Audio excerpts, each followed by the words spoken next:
दोस्तों, आप सभी को पता है कि जब से ईरान ने इजराइल के ऊपर हमला किया है तब से ईरान और इजराइल के बीच में टेंशन हाई स्तर के ऊपर है, क्योंकि ईरान के खिलाफ इजराइल ने सीधी धमकी दी है कि हम ईरान से इस हमले का बदला लेने वाले हैं। अब इसी बीच चाइना ने इजराइल के साथ बड़ा खेल कर दिया है, जिससे अब इजराइल को ईरान के साथ निपटना बहुत ही ज्यादा मुश्किल हो सकता है, क्योंकि ईरान ने जिस प्रकार का हमला इजराइल के अंदर किया और उसकी जवाबी कार्रवाई करने की जब इजराइल प्लानिंग कर रहा है, तो ईरान ने अपने सबसे ताकतवर एयर डिफेंस सिस्टमों में से एक हथियार ईरान को दे दिया है, वो भी चुपचाप तरीके से। और उसकी पोल तब खुली जब सोशल मीडिया अकाउंट के ऊपर इस हथियार की फोटो डाली गई। दरअसल स्क्रीन के ऊपर आप सभी जिस हथियार को देख रहे हो वो है चाइना का लेजर एयर डिफेंस सिस्टम सैनडोंग 5000 है, और इसको चाइना की तरफ से साइलेंट हंटर के नाम से भी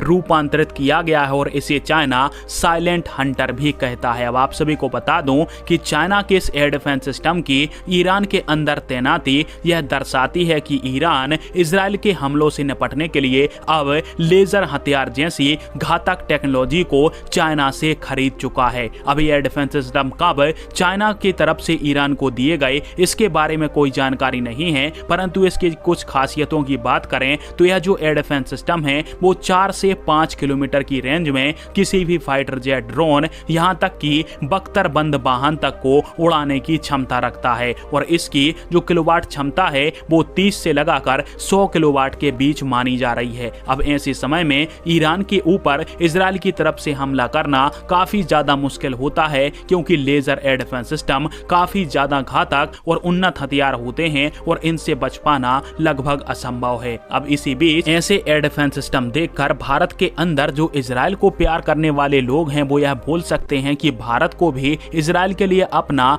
काली 5000 हथियार दे देना चाहिए, क्योंकि जब ईरान के पास लेजर एयर डिफेंस सिस्टम है तो भारत को भी अपने काली जैसे हथियार को इजराइल को देना चाहिए। परंतु आप सभी को बता दूं कि भारत को ऐसा करने की आवश्यकता नहीं है और भारत ऐसा करेगा भी नहीं, क्योंकि इजराइल के पास खुद का एयर डिफेंस सिस्टम है जिसे लेजर बीम के नाम से जाना जाता है, और शायद 2 साल पहले इसका टेस्ट वीडियो भी इजराइल ने पूरी दुनिया के सामने रखा था। बस यह बात पक्की पता नहीं है कि ऐसे कितने एयर डिफेंस सिस्टम इजराइल अभी पर्याप्त मात्रा में ईरान के खिलाफ या फिर किसी अन्य देश के हमले के खिलाफ इस्तेमाल कर रहा है या फिर नहीं कर रहा है। अन्यथा इजराइल के पास खुद का एक laser air defence system already मौजूद है। और वैसे भी ईरान और इजराइल की लड़ाई में भारत ने एक मध्यस्थ की भूमिका हमेशा से निभाई है, और भारत का कहना है कि इस कॉन्फ्लिक्ट को और भी ज्यादा नहीं बढ़ाना चाहिए और जितने जल्दी हो सके इस युद्ध को खत्म कर और शांति वार्ता हो जानी चाहिए। इस कारण से भारत इजराइल को ऐसे हथियार और भी नहीं देगा।